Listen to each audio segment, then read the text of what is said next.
પ્રયત્નશીલ છે ત્યારે આપને હું ફરીથી આવકારું છું અને આપણા ટ્રસ્ટી શ્રી કમલેશભાઈ ખૂબ કેવી રીતના મને ખ્યાલ નથી, પણ આપણા સાહેબ શ્રી ડૉક્ટર કમલેશભાઈ જ્યારે યુવાવસ્થામાં ભણતા હતા ત્યારનો એક નજારો, એમનો ફોટો એમની પાસે છે, એ એમને અર્પણ કરવામાં આવે છે. ડૉક્ટર કમલેશભાઈ પધારો. અને સૌને ફરીથી હું આવકારું છું. Welcome sir.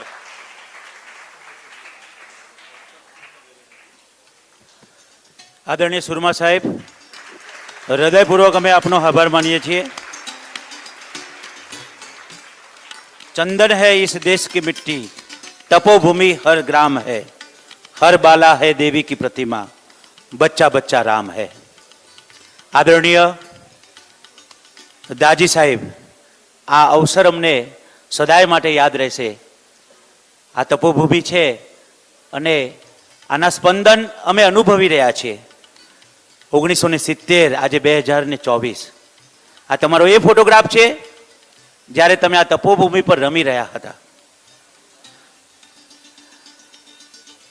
આપની આ જૂની યાદો, ये दौलत भी ले लो, ये सौहर्द भी ले लो, भले छीन लो मुझे मेरी जवानी, मगर मुझको लौटा दो वो बचपन का सावन, वो कागज की कश्ती, वो बारिश का पानी. આજે દાજી સાહેબ ગુરુકુલ તમને યાદ કરે છે. ગુરુકુલની આ માટી તમને બોલાવે છે.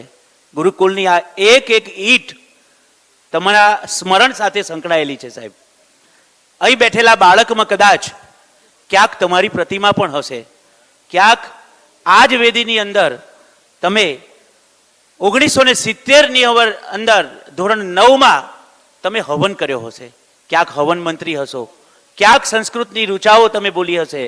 આજે આ વાત કરતા પણ હું એક અલગ પ્રકારના સ્પંદન અનુભવી છું, કારણ એ તપોભૂમિ હૈ, એ ગુરુકુલ હૈ. કાર્યક્રમને આગળ વધારતા હું વિનંતી કરું છું આદરણીય સહમંત્રી નરેન્દ્રસિંહ ઠાકોર, જેઓ ઉપમંત્રી છે સંસ્થાના, ગુજરાત ગુરુકુલ સભા ઉપમંત્રી, અમૃતલાલ દેસાઈ જનરલ હોસ્પિટલ વેસમામાં પણ તેઓ સહમંત્રી છે, સુપા કુરેલ સેવા મંડળીના તેઓ ચેરમેન છે. આદરણીય નરેન્દ્રસિંહ, હું વિનંતી કરું કે આ ઉજળી અને 100 વર્ષ જેનો ઇતિહાસ છે એવી આ સંસ્થાનો પરિચય આપે.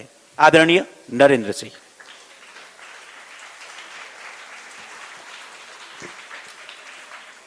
સૌને નમસ્તે. વિક્રમ સંવત 1980ના મહાશિવરાત્રિના પવિત્ર દિવસે 18મી ફેબ્રુઆરી 1924ના રોજ આર્ય સમાજના સંસ્થાપક શ્રી દયાનંદ સરસ્વતીના પટશિષ્ય અમર હુતાત્મા સ્વામી શ્રદ્ધાનંદજી મહારાજના વરદ હસ્તે સ્થાપિત મહર્ષિ દયાનંદ સ્મારક ગુરુકુળ સભા ગુરુકુલ સુપા 100 વર્ષનો સુવર્ણ ઇતિહાસ ધરાવે છે.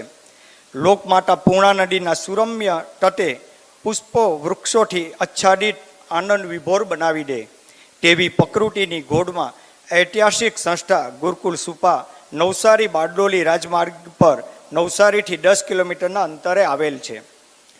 ગુરુકુલીય પ્રાચીન પરંપરાને જીવંત રાખતી તપોભૂમિમાં ભારત દેશના મહાન સપૂતો પધારી ચૂક્યા છે, જેવા કે મહાત્મા ગાંધી, સરદાર વલ્લભભાઈ પટેલ, સુભાષચંદ્ર બોઝ, કનૈયા મુનશી, રવિશંકર મહારાજ, તેમજ અનેક કવિઓ, લેખકો, કથાકારો, ધર્મગુરુઓ, મોહન ભાગવતજી અને ભૂતપૂર્વ વડાપ્રધાન મોરારજી દેસાઈ, હાલના ગુજરાત રાજ્યના મહામહિમ રાજ્યપાલ શ્રી આચાર્ય દેવવ્રતજી તથા વર્તમાન સમયમાં સમગ્ર વિશ્વ જેનો જય જયકાર બોલાવી રહ્યું છે એવા ગુજરાતની પાવન ધરાના સુપુત્ર આદરણીય શ્રી નરેન્દ્રભાઈ મોદીજી પણ આ સંસ્થામાં આવી ગયા છે. આપ જાણો છો તેમ આપની આ ગુરુકુળ સંસ્થા પાછલા 100 વર્ષથી પરંપરાગત દિનચર્ચા સાથે આશ્રમ સુવિધા ધરાવતી એક શૈક્ષણિક સંસ્થા છે. આ સંસ્થા તેના સ્થાપનાકાળથી પોતાના શૈક્ષણિક કાર્યો થકી ભારતીય પ્રાચીન ઋષિ સંસ્કૃતિ અને કૃષિ સંસ્કૃતિના સંરક્ષણ, સંવર્ધન અને પ્રચાર પ્રસારનું કાર્ય કરી રહી છે. ગુરુકુલના પરિસરમાં શિક્ષા લઈ રહેલા બાળકોમાં કોઈ પણ જાતના ભેદભાવ વિના ભારતીય પ્રાચીન ઋષિ સંસ્કૃતિના સંસ્કારોનું સિંચન કરવામાં આવી રહ્યું છે. આ રીતે ગુરુકુલ સંસ્થા ઋષિ સંસ્કૃતિને સમર્પિત છે. ગુરુકુલીય શિક્ષણ પ્રણાલી બાળકની અજ્ઞાનતા, બેદરકારી અને દુરાગ્રહને દૂર કરે છે અને તેની સુસુપ્ત પ્રતિભાઓને જાગૃત કરે છે અને તેના માટે જ્ઞાન અને વિજ્ઞાનના દરવાજા ખોલે છે. ગુરુકુલ શિક્ષણ બાળકમાં વિનમ્રતા, સારા ચરિત્ર, હિંમત, સ્વાભિમાન, ધ્યેય પ્રત્યે સમર્પણ, રાષ્ટ્ર પ્રત્યેનો ગૌરવ, કર્તવ્ય પ્રત્યે જાગૃતિ, સહિષ્ણુતા, કરુણા, દયા, પ્રેમ, સેવા અને સદ્ભાવના વગેરે જેવા મૂળભૂત ગુણોનો વિકાસ કરે છે. આજે જો આપણે લુપ્ત તથા ચારિત્ર્ય મૂલ્યો, પરંપરાઓને તોડતા અને વહેતા આદર્શોને રોકવા માંગતા હોય તો આપણે ગુરુકુળ શિક્ષણ સાથે જોડાવવું પડશે.